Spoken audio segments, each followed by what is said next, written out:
Président, c'est encore une très mauvaise soirée. L'une des images fortes, c'est évidemment la fronde des supporters. On s'y attendait peut-être pas forcément. Comment vous avez vécu ce moment? Moi, j'ai toujours beaucoup de mal avec les prises à partie individuelles, tout simplement parce que ce n'est pas l'esprit du club. Dans ce club, on a toujours lutté ensemble, collectivement. C'est toujours été une histoire d'hommes avant d'être une histoire de moyens ou toute autre histoire. Je crois qu'il faut qu'on garde avant tout beaucoup de sang-froid, beaucoup de solidarité, parce que c'est, comme à notre habitude, ce qui nous fera sortir de ce marasme actuel. Antoine Kombouaré réclamait l'union sacrée du club. Là, cette union sacrée se fissure un petit peu, parce que les supporters sont une part prépondérante. Ouais, j'ai du mal aussi dans vos propos, quand vous parlez de généralité, ça ne vous a pas échappé que le public était très divisé, ou alors on n'a pas vu la même rencontre. Voilà, c'est normal aussi, si vous voulez, qu'après ce type de départ de championnat, qui est aussi l'expression.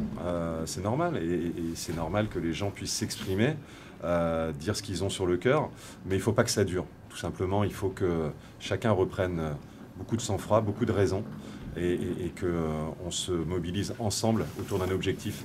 Avoir Guingamp en Ligue 1, c'est une chose formidable. On a peut-être eu tendance ces derniers temps à le banaliser. On prouve, et malheureusement, on prouve avec ce démarrage de saison que ça reste un défi très important à relever. Mais les hommes qui sont en place, le coach en premier, l'ensemble de son staff, le groupe, sont les personnes adéquates pour mener ce combat. Alors justement, sur quel levier on peut activer pour essayer d'arranger cette situation-là? Le levier, c'est la fierté. C'est la fierté des hommes, bien entendu. On est aujourd'hui dans une position où on n'a plus à avoir peur. On est 20e. À ma connaissance, la 21e place n'existe pas. Qu'est-ce qu'on a à craindre? Il nous reste aujourd'hui 32 journées à faire. Ce qu'il faut, c'est qu'on voit des hommes fiers, comme l'est le peuple breton, des hommes qui sont unis pour donner tout simplement la meilleure image de leur club, la meilleure image de leur institution. Et quand je vois les réactions de colère dans le vestiaire, je garde beaucoup de confiance envers ce groupe. Il y a de la fierté, il y avait de la fierté ce soir. Ouais, vous savez, on est dans des matchs où quand on est dans une spirale extrêmement négative, les choses ne veulent pas sourire. On rate des occasions au départ, on a ensuite la barre de Nolan. Je suis persuadé que si on est 3e du championnat à ce moment-là, elle rentre. C'est comme ça, c'est le football. Ce qu'il faut surtout éviter maintenant, c'est toute forme je qualifierais de panique. Je le redis de manière très ferme, c'est pas le genre de la maison. C'est pas le genre de la maison. Ici, on est habitué à faire le dos rond. Je l'ai dit tout à l'heure, les 3 premières saisons, j'ai passé 45 semaines avec le même entraîneur entre la 16e et la 20e place. C'est pas ce démarrage de saison qui va me faire paniquer, certainement pas. Sur le contenu du match aujourd'hui, vous étiez même rassuré de voir la première période Non, parce qu'il n'y a que le résultat qui compte, vous savez. Il n'est pas question d'être rassuré. Être rassuré, c'est quand on est justement en totale panique. C'est pas ça. Ce qui rassure, c'est d'avoir des résultats à la fin des rencontres. Donc il n'y a pas aujourd'hui de raison de l'être, comme il n'y avait pas de raison d'être en panique avant. Moi, ce qui m'a fait mal au cœur, c'est qu'il y a eu un engagement très fort des joueurs. Je crois que personne ne peut leur reprocher quoi que ce soit, sauf à être beaucoup plus réaliste dans les deux surfaces offensive, surface défensive.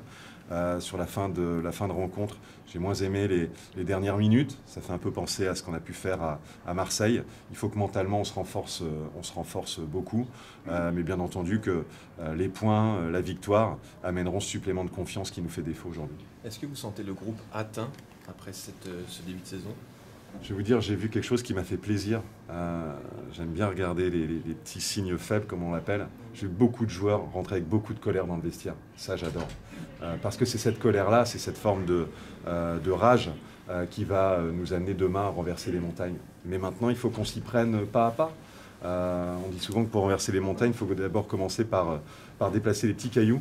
Et ben nous, notre petit caillou, il est à Nîmes maintenant. On va aller là-bas, on va aller à Angers, dans la suite d'un calendrier qui est un calendrier quand même assez incroyable.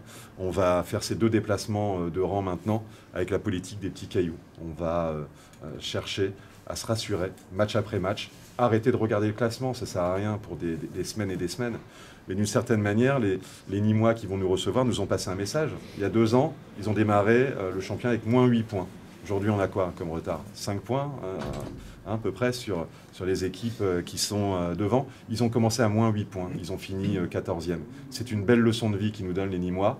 Il faudra qu'on soit digne d'eux et digne du début de saison aussi qui nous offre, qui est un très beau début de saison pour la Ligue 1. Est-ce que vous avez senti le coach touché par la banderole quand même, par les autres fans de l'émission? Vous connaissez beaucoup de personnes qui ne sont pas touchées quand on les attaque nommément. C'est normal. C'est normal, bien sûr. On est tous des hommes. Antoine est un homme d'une loyauté sans faille, d'un investissement sans faille.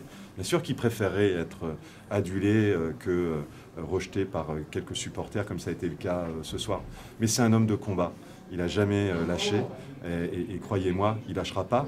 Et on l'épaulera, on l'aidera, on fera en sorte. Et je suis persuadé, les joueurs en premier, les joueurs qui ont beaucoup d'affection pour lui, les joueurs les premiers se battront pour leur entraîneur. Merci. Merci, messieurs. Merci.